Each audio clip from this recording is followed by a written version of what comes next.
எல்லாருக்கும் வணக்கம். இன்றைக்கி நம்ம வீடியோவில் என்ன பார்க்க போகிறோம்னா நண்டு நத்தை ரெண்டையும் வச்சு இன்றைக்கி ஒரு கிரேவி தான் செய்ய போகிறோம். இப்போ இங்கே நல்ல மழை சீசனு, நிறைய மழை பெஞ்சிட்டே இருக்குது. அந்த மலைக்கில் போய் பிடிச்சது இந்த நண்டு நத்தையும். நண்டு தான் பிடிக்கிறதுக்கு போனோம். நண்டு நிறையா இல்லை பாருங்க, இவ்வளோ தான் இருந்துச்சு.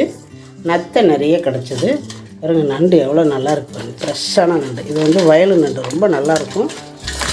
எப்பா கடிச்சிச்சுன்னா அவ்வளோதான், சதையை எடுத்துருந்துடும். பிடிச்சிச்சின்னா அவ்வளோதான்.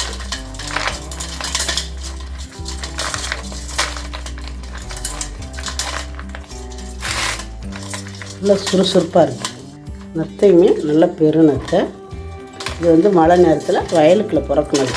அதாவது மழை பெய்யும் பொழுது நிறைய ஊறி வரும். நண்டு நத்தை மீன் எல்லாமே இந்த கம்மா ஓரத்தில் வரும். எல்லாம் போய் பிறக்குவாங்க. அப்படி போய் பிறக்கிட்டு வந்தது தான் இது. அது எடுக்கும் பொழுது வீடியோ எடுக்கலான்னு பார்த்தா வீடியோ எடுக்க முடியலை, ரொம்ப மழை பெய்யவும் வீடியோ எடுக்க முடியல. இப்போ இதை வச்சு ஒரு கிரேவி தான் செய்ய போகிறோம். இப்போ இது எப்படி செய்கிறது அப்படிங்கிறது வாங்க பார்க்கலாம். ஃபஸ்ட்டு நண்டை எடுத்துடலாம். அந்த வாய் பாருங்கள், கையை வச்சு அவ்வளோதான். நல்லா சின்ன வயசுலலாம் நிறைய கடி வாங்கியிருக்கிறேன். கத்திரிச்சு விட்றேன் கையை, விரலெல்லாம். நண்டு எடுத்து தனியாக போட்டுக்கலாம்.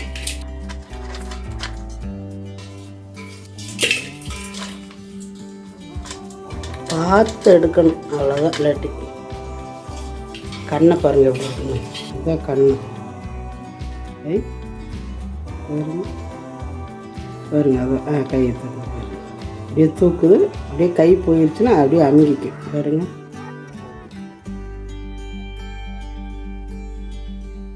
ரெண்டு கண்ணு எப்படி தூக்கிடுச்சு பாருங்க. மூணே நண்டு தான்.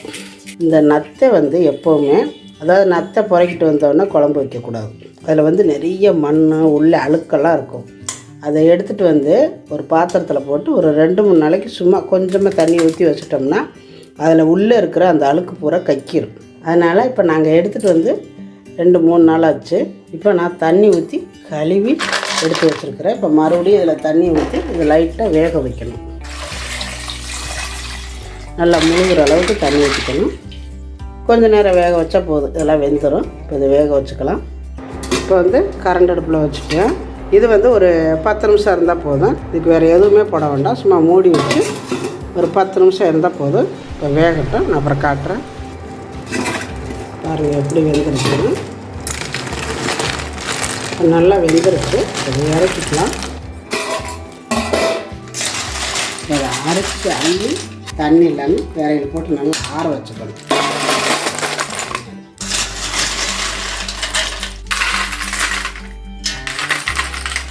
இப்போ பாருங்கள், நம்ம எல்லாமே அரைச்சி எடுத்தாச்சு. பாருங்கள், அந்த கறி எப்படி வெந்து நிற்கிது பாருங்கள். இதை ஆற வச்சு உள்ளே இருக்கிற கறியெல்லாம் எடுக்கணும். இப்போ ஆறட்டும். இப்போ நம்மளுக்கு நத்தை நல்லா ஆறிடுச்சு. அதில் இருக்கிற கறியெல்லாம் எடுத்துக்கலாம். இந்த மாதிரி, அதாவது கோணி ஊசி இல்லாட்டி ஏதோ ஒரு ஊசி எடுத்துக்கோங்க. எடுத்துகிட்டு இந்த மாதிரி பிடிச்சி இழுத்தாலே வந்துடும் உள்ளே இருக்கிற அந்த கறி. கூட்டுக்குள்ளே ஒன்றுமே இல்லை, கறி தனியாக வந்துடுச்சு.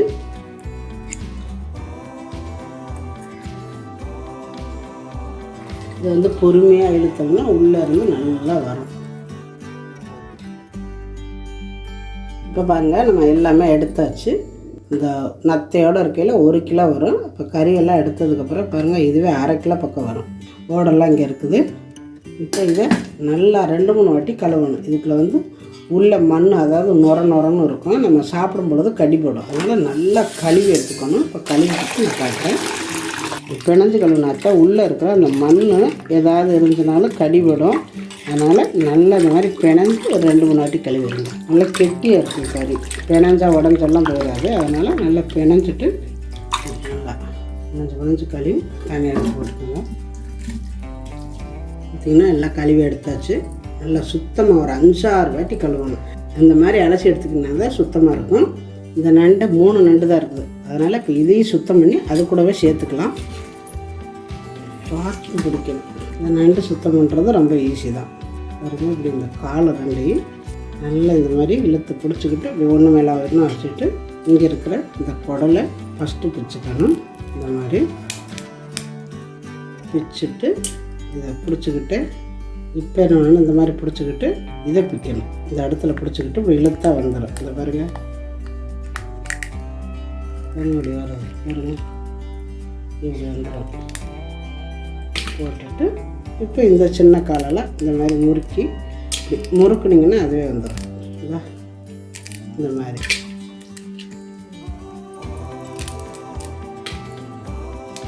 போட்டுட்டு பாருங்கள், இதில் இருக்கிறதெல்லாம் பிரிச்சுருங்க, எடுத்துருங்க. இதெல்லாம்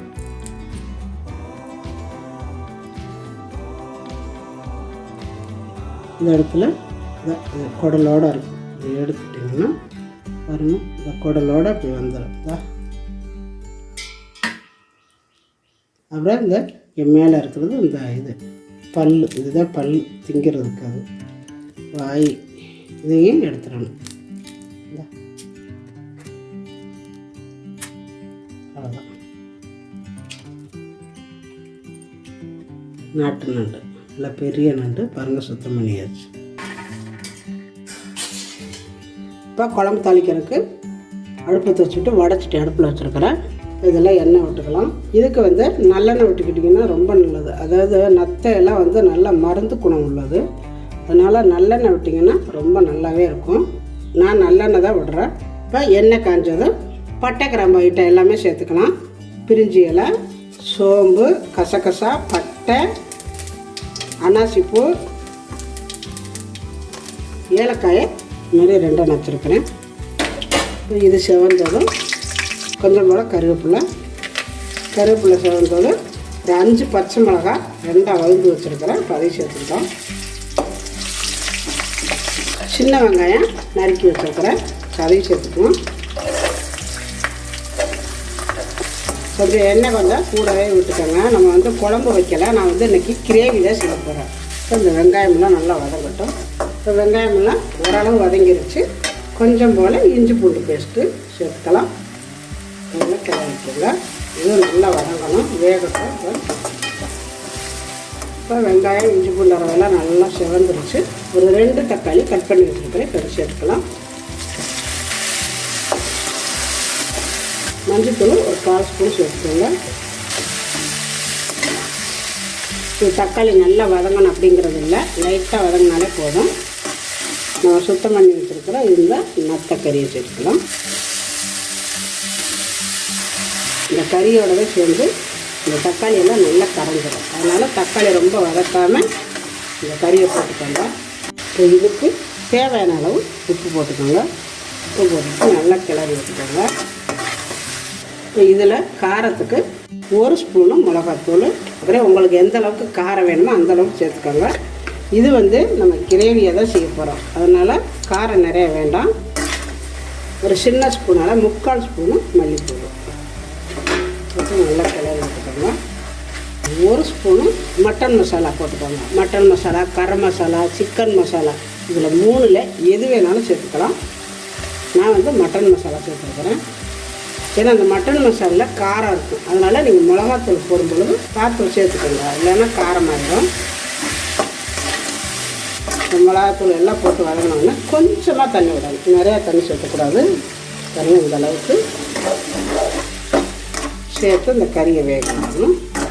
இப்போ இதை நம்ம மூடி வச்சு ஒரு 15 நிமிஷமாவது வேகணும். ஆனால் அடுப்பை குறைச்சி வச்சுக்கோங்க, அப்பப்போ கிண்டி விட்டுக்கோங்க. இப்போ இருக்கட்டும்.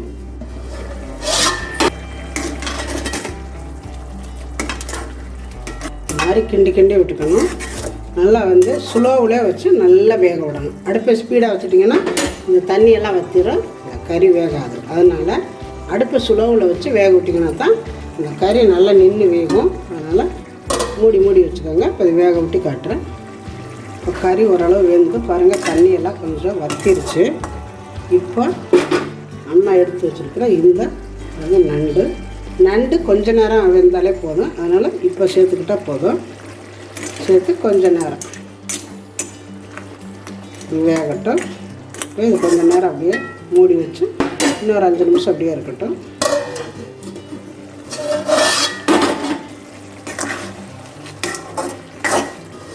பாருங்கள், தண்ணியெல்லாம் நல்லா வற்றிருச்சு. சூப்பராக இருக்குது கிரேவி. கொஞ்சம் போல் குருமிளகு தூவிக்கோங்க, அப்போ தான் நல்லாயிருக்கும். உங்களுக்கு எந்த அளவுக்கு காரம் வேணுமோ அந்த அளவுக்கு தூவிக்கோங்க. கிளறி விட்டுருங்க. இதில் வந்து கொத்தமல்லி கருவேப்பிலை இருந்தால் போட்டுக்கோங்க. என்கிட்ட கொத்தமல்லி தழை இல்லை, அதனால் நான் வந்து கருவேப்பிலை மட்டும் சேர்த்துக்கிறேன். அவ்வளோதாங்க, நத்தை கிரேவி சூப்பராக ரெடி ஆகிடுச்சு. ரொம்ப அருமையாக இருக்கும். அதுவும் நாட்டு நத்தை, வயல்லே பிடிச்சது, ரொம்ப நல்லது, உடம்புக்கு மருத்துவ குணம் உள்ளது. அப்போ மூடி வச்சுட்டு அடுப்பு ஆஃப் பண்ணிடலாம்.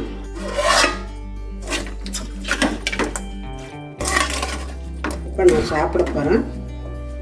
இந்த மாதிரி நம்ம கிரேவி செஞ்சு சாதத்தில் போட்டு கெட்டியாக செஞ்சு சாப்பிடும்பொழுது நல்லாயிருக்கும். குழம்பாகவும் வைக்கலாம், நல்லா கிரேவியாகவும் வைக்கலாம், ரொம்ப நல்லாயிருக்கும். எவ்வளோ அருமையாக இருக்குதுன்னு. நண்டு பாருங்கள், நண்டு காலை எப்படி இருக்குதுன்னு. இதே மாதிரி நீங்களும் செஞ்சு பாருங்கள். செஞ்சு பார்த்துட்டு எப்படி வந்துச்சு அப்படிங்கிறத எனக்கு கமெண்டில் சொல்லுங்கள். இந்த வீடியோ பிடிச்சிருந்தா லைக் பண்ணுங்கள், ஷேர் பண்ணுங்கள், செட்டிநாடு சமையலுக்கு சப்ஸ்கிரைப் பண்ணுங்கள். நன்றி. வாழ்க வளமுடன்.